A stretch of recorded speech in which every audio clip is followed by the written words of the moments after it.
Oui, je vois parfaitement. Alors, qu'est-ce que je pourrais en dire là-dessus?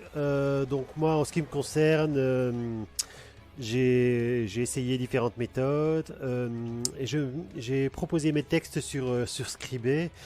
Et je me souviens que j'avais commencé une histoire avec un prologue qui racontait les raisons pour lesquelles mon héros était un chevalier pauvre et un chevalier ruiné. Donc je parlais un peu de ses ancêtres. Et je me suis fait enflammer par un tas de gens qui me disaient que c'était beaucoup trop long, que c'était chiant, ça ressemblait à un livre Oui. d'histoire. J'ai déjà entendu ça, que c'est trop long. Parfois, les prologues peuvent être trop longs. Euh, Et que beaucoup de personnes, il paraît, ne lisent pas forcément les prologues ou ce qui est avant, ils vont directement.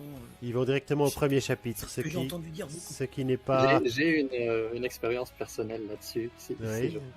oui, vas-y. Euh, j'ai découvert vraiment les sagas fantasy après Tolkien. J'ai découvert ça avec La Belgariade de David Eddings, Oui. Ah, c'est qui est une fabuleux ça. série de J'aime 14 énormément. romans, voilà, que j'ai lu plusieurs fois. Vraiment, voilà. Et c'est marrant parce que j'ai quasiment, même si je l'ai lu plusieurs fois, j'ai quasiment jamais lu les prologues dans ces romans.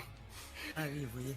Ah Et, oui, et je pense la raison, c'est parce que justement, David Eddings a écrit des prologues euh, qui parlent vraiment du passé de milliers d'années en arrière, avec plein de noms qu'on connaît pas et qu'on n'en entendra pas parler pendant des centaines de pages. Et oui, je ou pense que c'est, voire pas du tout, voire hein. pas du tout, oui, Oui, c'est c'est de ça. l'histoire de l'univers finalement dans ces prologues.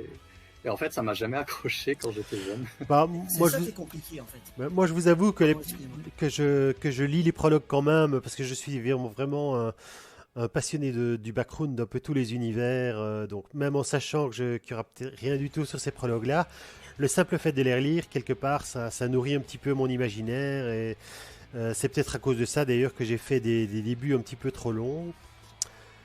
Et donc j'en suis arrivé maintenant à ne pas faire du tout ni de prologue ni d'introduction et de rentrer directement soit directement dans une scène d'action, dans une description ou dans un dialogue. Et les éléments de background, de world building dont le lecteur a besoin viennent dans le récit un par un. Donc je vous ai raconté donc l'histoire du passé de mon personnage que j'avais raconté et qui était trop long. Donc là, j'ai totalement zappé ce chapitre-là et je suis parti sur un autre personnage qui était en fait l'antagoniste et qui est un assassin. Et je suis parti sur un chapitre où tu as l'assassin en action qui est poursuivi par son plus terrible concurrent qui essaye de le coincer avec toute une bande de ruffians et qui veut le tuer. Donc l'assassin se montre tout son talent en tuant tous ses poursuivants un par un. Et ce chapitre-là, que moi j'ai trouvé très facile à écrire finalement, puisqu'il ne m'engageait à rien sur la suite de mon récit, puisque c'était uniquement pour mettre le personnage en scène. Là, mon public a tout de suite accroché. Ils se sont dit waouh, ça c'est au moins c'est un personnage. On sent que l'histoire va être impressionnante. Et donc, ça. Ils ont suivi l'histoire jusqu'au bout. Quand je suis arrivé au dernier chapitre, ils ont envoyé des commentaires pour dire oh là là, c'est vraiment fini. Ben zut alors. Donc voilà pour la petite histoire. Disons que. Excusez-moi. Je t'en prie, oui. Non, c'est que je voulais rebondir sur. Vous avez dit le terme assassin. Oui, Et je ne sais ça. pas si vous connaissez. Enfin, Oui, je t'écoute. je ne sais pas si vous connaissez le roman de Robin Hobb, L'Assassin Royal. Oui, j'avoue que c'est une de mes sources d'inspiration. Voilà. Sur D'accord. certains Très points. bien. Sur certains points, En principe, beaucoup connaissent cette. il y a Et par contre, énormément de. Oui, je t'écoute. Par par contre. contre, l'histoire, voilà, j'ai bien aimé. Mais alors, ce qui m'a un peu, comment dire, pas rebuté, mais c'est les noms des personnages qui étaient très, je trouvais, comment dire, qui faisaient vraiment pas nom de personnage en fait. Oui, je vois ce que Et, tu veux dire. parce qu'il s'appelait un tel royal, un tel. Oui, J'ai lui, trouvé ça un petit peu perturbant. oui, lui il s'appelait Fids, ça voulait dire bâtard. Oui, Son père, c'était voilà. chevalerie parce qu'il était noble, Voilà, c'est etc. ça. C'est Royal ça. parce que la nouvelle épouse du roi voulait absolument marquer le coup et lui donner une sorte d'avantage sur les autres. Voilà, c'est ça. C'est ça. Mais Et j'ai c'était... trouvé ça Oui, un petit alors peu perturbant à lire en fait. là, il faut...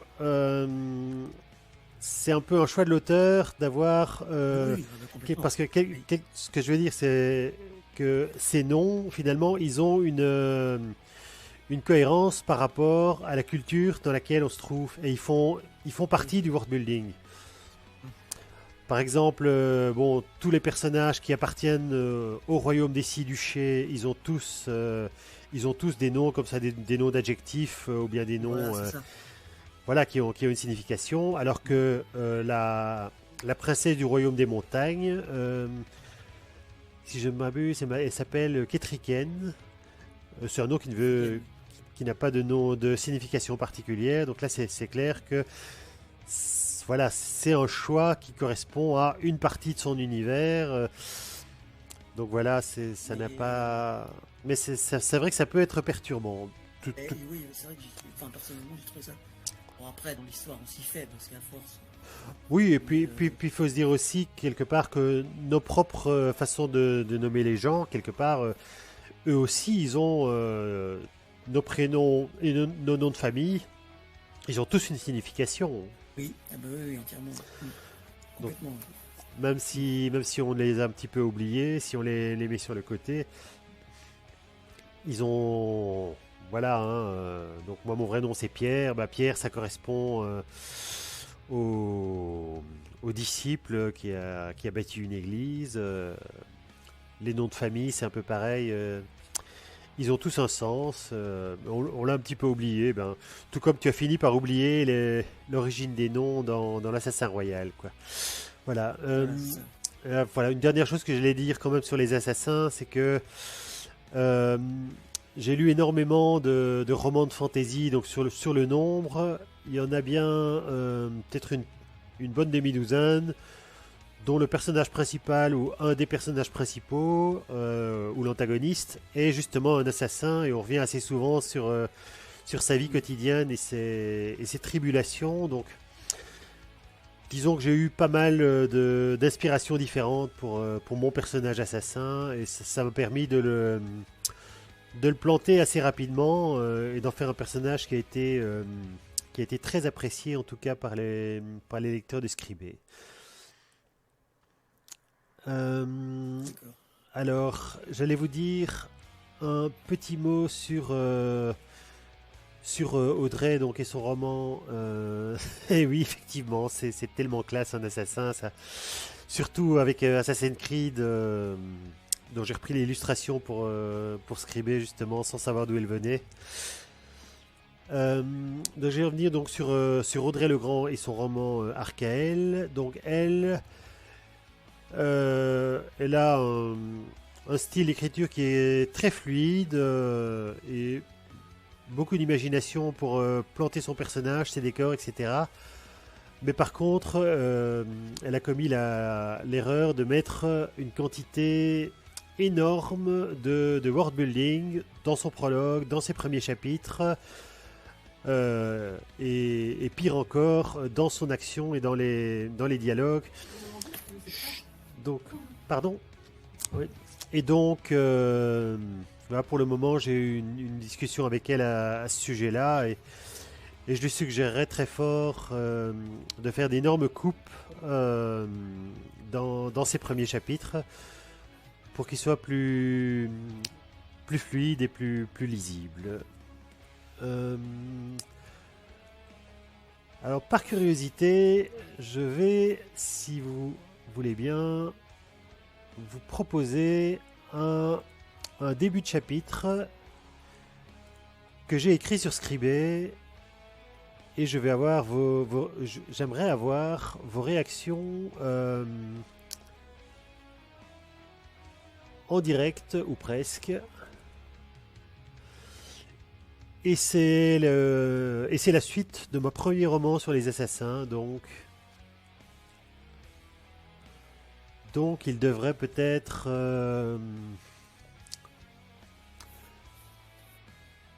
Enfin, je vous le dis. Un rire démoniaque résonna aux oreilles de l'assassin. Il ne se retourna pas, il savait trop bien ce qu'il verrait. Son pied heurta un rocher. La douleur l'obligea à ralentir sa course, mais il ne tomba pas. Il savait maintenant qu'il n'avait plus la moindre chance d'échapper au combat. Il se concentra sur les bruits de course de son poursuivant. Soudain, il se jeta sur le côté et fit tournoyer son sabre à l'endroit précis où il se trouvait une seconde auparavant. Mais sa lame ne rencontra que le vide. L'homme-loup était maintenant devant lui. Il se tenait debout sur ses pattes arrière et tenait à la main un long sabre recourbé. « Tu es toujours aussi lent. Il faut te rendre à l'évidence, je te surclasse. Je suis plus rapide, plus rusé et plus fort que toi. Je pourrais même te battre à l'épée, un domaine dans lequel tu as la prétention d'être imbattable. »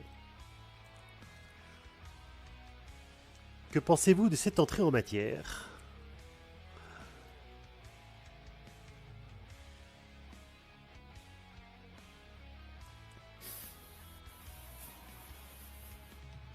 Toc toc. Oui. Direct dans l'action, mais merci Vincent. Mais là, c'est vraiment le début de... Oui, c'est vraiment le début du roman. C'est c'est l'introduction en fait. Si, mais au contraire, moi je m'imaginais vraiment les personnages quand le personnage principal tombe et qu'il y a donc l'autre personne derrière, il ne sait pas trop qui c'est, il le poursuit. C'est un peu Ou ça. peut-être qu'il le sait. Peut-être qu'il le sait. Peut-être qu'il le sait, mais en tout cas dans la lecture, Ce n'est pas précisé. de la lecture, C'est pas précisé. c'est un point d'interrogation. Imaginer un peu un peu tout quoi. Mais ça, Et c'est très visuel, effectivement. voilà, c'est ça, c'est très visuel. Et moi parfois, c'est un peu ce que j'ai du mal à faire. Je ne sais Oui, pas en fait mesurer la mesure entre trop, comment dire, très visuel et parfois peut-être me mettre en retrait ou plus dans l'explication. tout à fait. C'est le Alors, dosage de ça en fait que j'ai du mais mal. c'est une bonne observation. Alors, comme je pense qu'on est plusieurs à penser que l'intérêt d'un bon début d'histoire, c'est de rentrer directement dans l'action. Alors pour ça, je dirais que le trait visuel doit s'utiliser quand tu décris des actions et tu dois te mettre en retrait quand tu donnes des éléments de world building. D'accord. Moi, si je peux rebondir sur ce qu'a dit Je t'en prie. Xavier sur le fait d'avoir de vouloir mettre des explications, ça me rappelle une règle assez Assez basique. connu en storytelling, le show don't tell. Donc montrer plutôt que dire. Bon, c'est difficile à traduire en français. Ça peut se traduire de différentes manières. Mais moi, ce que je me dis dans ces cas-là, c'est si j'ai besoin d'expliquer quelque chose au lecteur, ça veut dire que la plupart du temps, ça veut dire que j'ai pas réussi à trouver comment le montrer par la scène, que ce soit par le dialogue ou par les actions. Oui. D'un autre côté, parfois il y a moyen de mettre, de construire des dialogues où on déballe tout le fonctionnement de l'univers, ce qui est parfois au moins aussi lourd, si pas plus, que de le faire dans un texte à part. Donc c'est pas. Oui, il faut aussi mesurer la taille de ces dialogues. Et moi j'ai un petit défaut à ce niveau-là. C'est que j'ai tendance à faire des dialogues parfois bien trop longs. Alors, Maël Voilà, vient c'est de... ça le problème. Oui. Pardon, excuse-moi. Non, il n'y a pas de problème. Bonsoir Maël. Est-ce que tu veux bien te présenter ?